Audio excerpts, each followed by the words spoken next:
Hi, Pookie. Today we're doing a little Victoria's Secret transformation. Even though I feel like a slug, we're still gonna do it. Because mama didn't raise no bitch. First, we're gonna start with the hair. Because 1, and 2, it'll have time to set while we do our makeup. To the shower.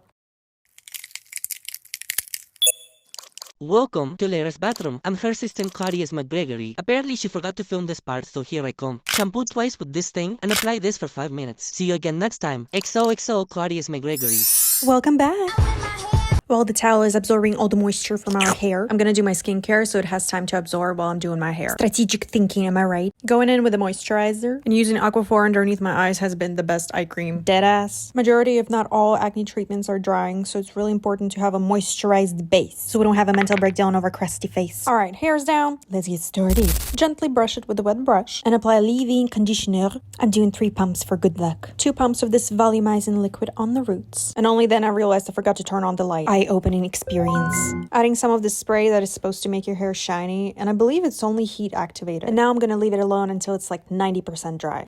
What would happen if you put a brick on the ground and threw another one on top of it? Most likely, small fragments would fly off.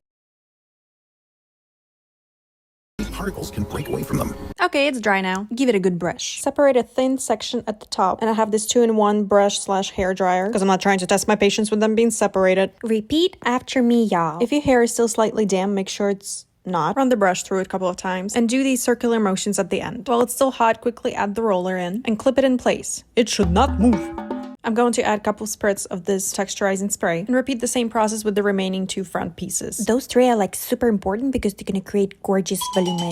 After that, I didn't really follow any specific pattern. I just feel free to freestyle Aquaphor. Even though I'm kind of used to doing this, it still feels like a damn workout. I'm using a pretty decent amount of this texturizing spray, but you can also add some hairspray as well. A little reconnection with nature. And don't worry if it kind of looks messy, meaning like flyaways and all that. It doesn't matter. It might seem crazy, but we're done. You're so done. Starting off with shaving my mustache. This part is not necessary at all. I only do it because I overline my lips a lot, so it doesn't look weird, you know? Moisturize! I'm also plucking my brows, and usually I make them slightly thinner than they are. But everybody's shape is different, so do something that fits your face. Okay, the areas where I find hair growing on my flesh sometimes makes me question what's gonna happen if you dip me in a bucket of black hair paint.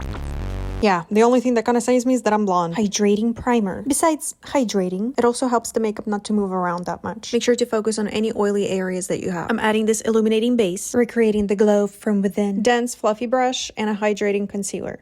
Baby girl, the other way. Applying some on the back of my hand and with the stamping motion covering my acne. It's importante not to drag the brush around too much. That way we can build the coverage in thin layer.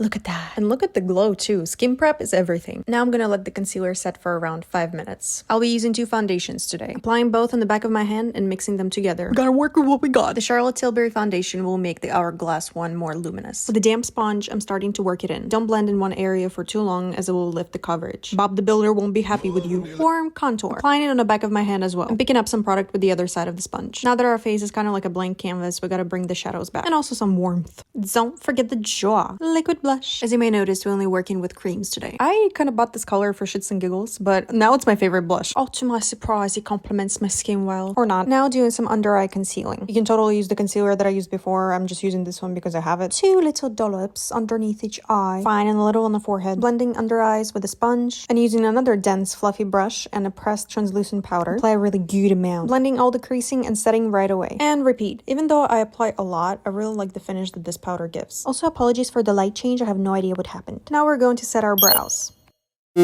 I've been using hairspray for years. The best eyebrow gel ever. Let it get tacky and then shape your brows. Whip out this 2016 baddie and get to work. With the angled brush, I'm picking up small amount of product and building up the color. We're bringing back the product, not the brows, okay? Using a light beige pencil, I'm gonna contour underneath my brows. You can also use concealer for that. And we're moving on to the eyes. This is the palette that I'm using, but all the colors fill out once, so I have no idea if they're in correct order. Using a mid-sized fluffy brush and that color over there, I'm slowly starting to build up the color on the outer corners and blending it into my crease. Picking up some dusty rose, tap off the excess. Focus that color mainly on the outer corner and slightly blended. Okay, so here's a little trick. If your hand is too close to bristles, that means you have more control and the lines will be harsh. It sounds kind of weird, but the less control you have, the better the blend is. It depends on the look, but try it yourself. After I'm done with that, using a concealer and a flat brush, I'm cutting my crease halfway only and blend it with your finger. Who would have thought you could use your limbs like that? Taking very fine shimmery eyeshadow and adding it on top of that concealer that we just applied. Using fingers for shimmers is still the best option for me so far. Black liner. We're gonna do a very delicate wing. And somehow we're gonna recreate the same thing in the other eye. Curly curl. We're almost there. Juicy Black Mascara. Give it a really good coat. This is my little treasure box where I keep my jewelry and lashes apparently. Believe it or not, I bought it specifically for that. Taking this pair, I believe it's just the ends from the longer lashes. And you guessed it right. We're only gonna apply it on the ends. And I'm curling my lashes again. You don't have to do that if you're afraid yours gonna fall off. I've been doing this for years and nothing happened. We're turning into such a cutie patootie. Make sure you sandwich it really well with your actual lashes. With a flat brush, I'm going to contour my nose a little bit. My favorite thing to do is to draw a little line on the tip of my nose for a little definition. Also adding some contour around my lips. Thinking I'm getting away with literally drawing a third lip. And then I found perfume that smelled like my mom for some reason, so the girlie had a little breakdown. But we can't continue that at the cost of this makeup, so no, don't cry, you're so sexy. Liquid highlighter. Applying some on the back of my hand and using a fluffy brush. Look at this. Ready? And again. A little bit on the nose, that spot over there, whatever it's called. Some on the brow bone, both to be exact, and both inner corners. I'm applying some lip plumping gloss, and while that's doing its thing, I'm gonna powder my forehead a little. Otherwise, you can see your reflection in it, and a little on the chin. This is our lips after 5 minutes or so. I'm lining them with one of my favorite lip liners, and in the center of my lips, I'm adding small amount of this pinky lipstick.